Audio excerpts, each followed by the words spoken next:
All right, Chris, so I've got a question now that the conference is over. What do you think about this kind of fully interactive, all day long type of format?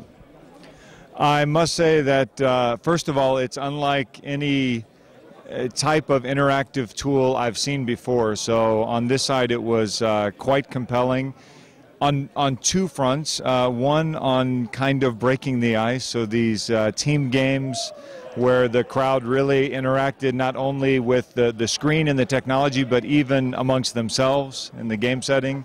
And then finally in the feedback sessions where we actually brought relevant feedback from the crowd on the topics we were discussing, added, I would say, a lot to the event itself. Now, an old school of management is basically where the direction always comes top-down. In this case, we had a lot of bottom-up creation of content, feedback, and also answering of questions, problem-solving. So how does it feel if you see 300 people do this kind of bottom-up content creation? Yeah, well, on one side, it really forces a different level of flexibility from the leadership in how we address the topics. It's not the, as you say, the traditional approach of weeks of planning and then hours and hours of presentations that are only one way, but really it highlights the mood and the passion and the thoughts about priorities directly coming from the crowd, so almost instant feedback that you can then respond to. And I think this makes the event and the outcome of the event much more relevant to the participants.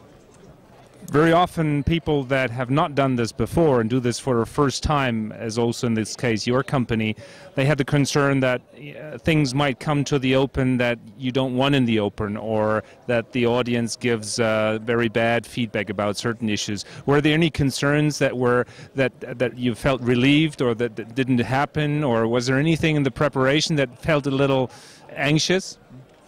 Yeah, I think this type of open social feedback becomes more and more of a reality in general, not just at conferences, but with Twitter and the internet and Facebook and all of these topics. It's a new reality we have to deal with, but not one that we should be fearful of, one we should embrace, because often what we really lack is relevant feedback. So I would say, yes, there were the normal kind of human concerns about how to react to feedback, whether it's positive or negative. But our worst fears were not realized. The things we got feedback on, we somehow knew, and we were prepared to address those things.